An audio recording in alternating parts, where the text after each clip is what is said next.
Hello, thanks for joining me. I'm Jude Scott and today we're going to draw and paint using a folded nib pen. I have produced the whole painting just by using the pen. There's been no brushwork, and you can paint some flowers if you want to paint along with me. Make some innovative lines. They do produce beautiful stems with fine lines or thick lines, spidery lines. So you can be bold and original. Make your mark. So you can produce some interesting work that's totally original just with using these pens. The pens have all been handcrafted. They are a combination of aluminium, there's the aluminium nib, stainless steel clips that hold them onto the handle, which is made from a flexible lightweight pine, and it enables you to move your hand and experiment with all these wonderful marks that you can make. You can use the tip of the pen to draw, and you can also use the flat edges. You can use them at 90 degrees to your page or almost horizontal, depending on the width and the type of mark that you want to produce.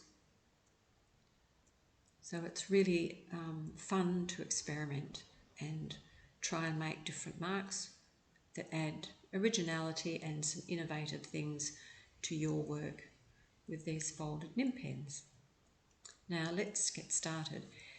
Here I've roughly drawn in pencil some vague idea of where I want to go with the flowers.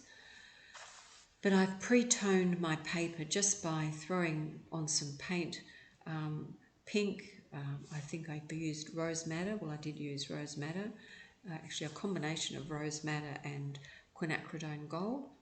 And I've used some blue in the background, which was a combination of Prussian blue and some ultramarine blue. So for the flower that I've just drawn, I've used some Aureolin yellow, and I've mixed that with Quinacridone gold because it just makes the most beautiful yellow. It looks quite brown at the moment, but when it dries, Quinacridone gold gives you that very beautiful translucent colour. And I love the Holbein colours because they are very, very strong, very clear pigments and beautiful to use. You'll get wonderful greens by dropping in the Prussian blue to that yellow. And very dark. So if you want a lighter green, you just use more water in your pigment. I've got little beautiful little Japanese bowls here that I've mixed up lots and lots of very strong pigment into. And I'm going to just make some flowers. This is a combination of the Prussian blue and the mixture of Quinacridone red and rose madder, and the flowers I'm using, they're a bit out of sight, you can't see them, but they're a purple salvia, which are so dark that they're nearly black. So I'm putting super strong pigment there to get that really dark tone, because it will dry a lot lighter on the paper when it's finished. So if you want your flowers to be lighter, just add a little bit more water to your pigment, but you do need to start with very strong pigment to get that tonal depth. And I think pre-toning the paper before you start painting is another fun exercise to do. Make sure your paper is totally dry before you start painting over the top, otherwise you could have very blurry lines. These pens are also marvellous for getting just those wonderful splatters if you feel like doing some splattering work. And you can flick and splash to your heart's content. They just make beautiful marks. The little square block I've got on the side there is actually a part of a car wash sponge. Car wash sponges, well, this particular one is made from very dense foam. It's very close packed, and I've actually cut the original one in half. It was brilliant blue to start with, and of course now it's just turned grey, but it holds an enormous amount of liquid. So It's great to adjust the amount of water in your pen or in your brush if you're using a brush. So I just got this one at the local, $1 shop. I think it's Red Dot or Things, one of those. And instead of drying my brush or my nib pen on the towel, I just poke it into the or blot it on the sponge. So it's great to use. Saves you ending up with a very soggy towel. So if you want to make a little bit of tonal difference, you can drop other colours into the petals, just like you would if you're using a brush. And you can see you can get different marks either holding the pen very close to the nib, or you can at other times hold it quite right at the end, and you'll get really some crazy marks happening.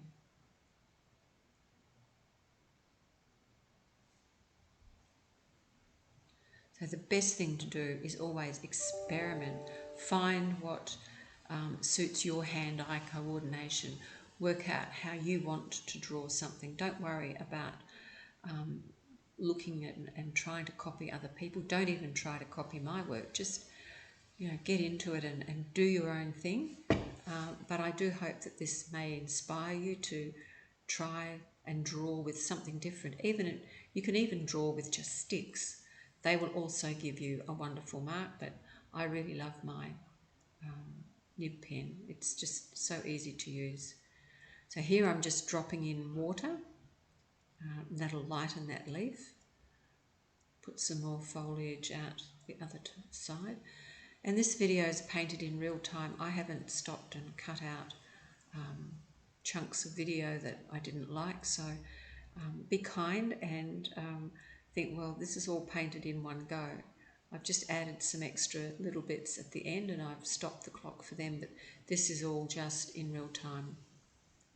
It hasn't been edited at all, so it's a pretty quick demo.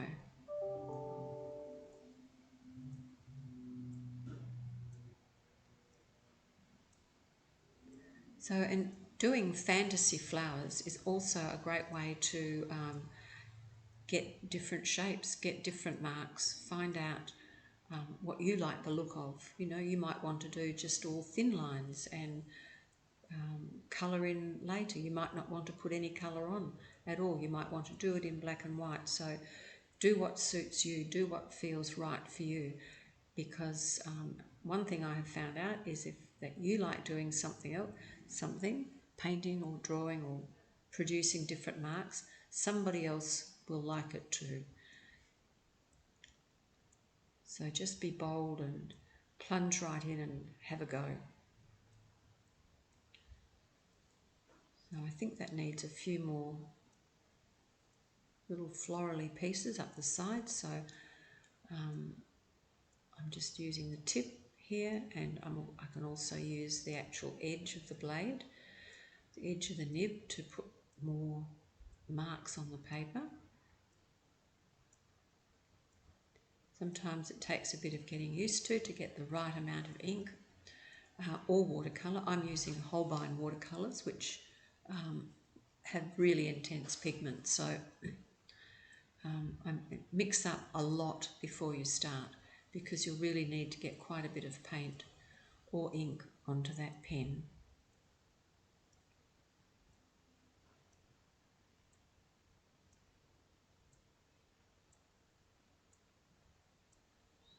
It's also a great way to make small paintings that you want to perhaps give as a gift, or make some cards for birthdays, Christmas, just as a thank you. Everybody always likes to get a nice card, especially if it's got a beautiful little painting on that you've done especially for them. So always good to keep all your practice pieces, and if they turn out, maybe you can give them away and make somebody's day just a bit happier. A few more flicks, a bit more paint. Yep, okay.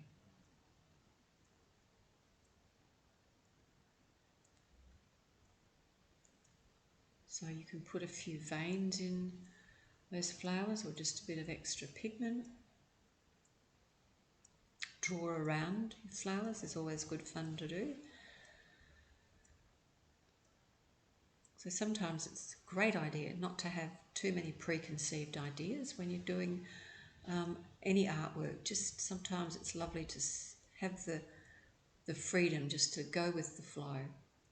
So I'm using my brush here just to get some water around the outlines of that vase.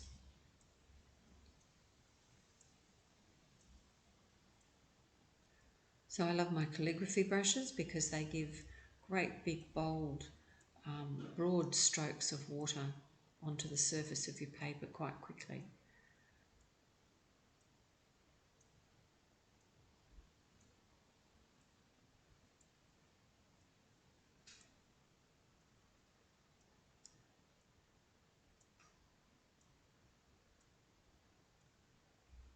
So as I'm looking at that, I think it definitely needs a bit of depth to the background.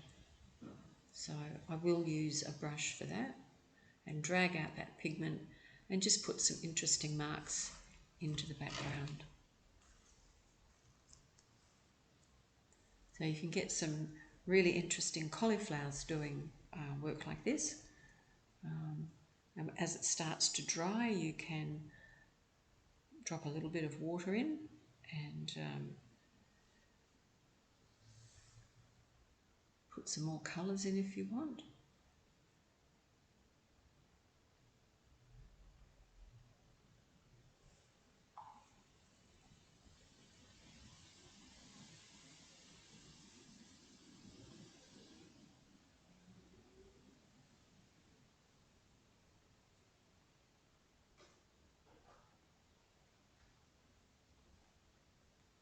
So this is quite intuitive painting because I really didn't have any idea what I was going to do apart from some flowers when I first started. So it can really free you up by painting this way and just trying different things that you wouldn't normally do.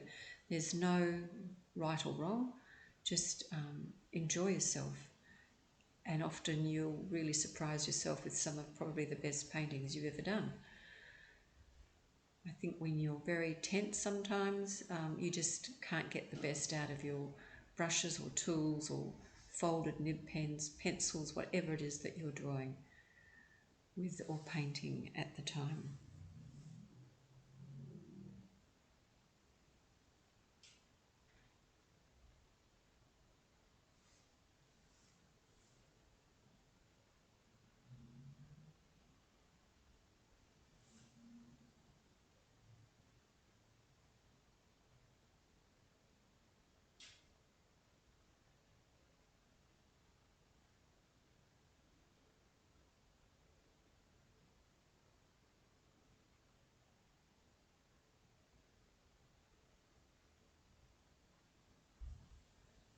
I love the really very, very fine, delicate lines that you can produce.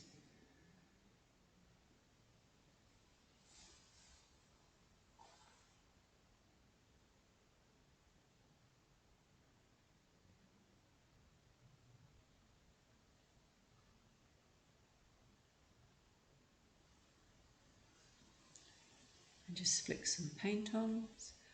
I have flicked some water into that background on either side of the vase, and I think now that it's dried it can just do with a little bit more depth in the tone in a couple of places there. And as you can see, because the paper's still damp, it's just mixing beautifully on the paper for me.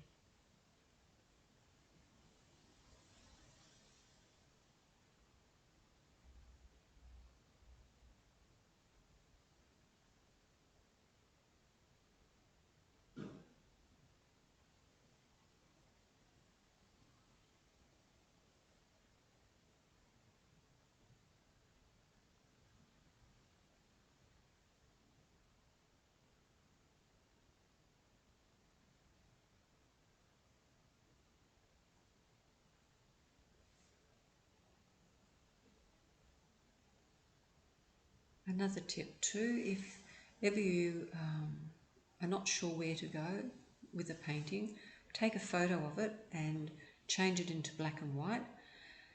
And if it looks a bit lackluster and boring in black and white, it means your tones aren't dark enough. So that's another thing that you might want to think about. It's always another handy hint. So thank you very much for watching. We've come to the end.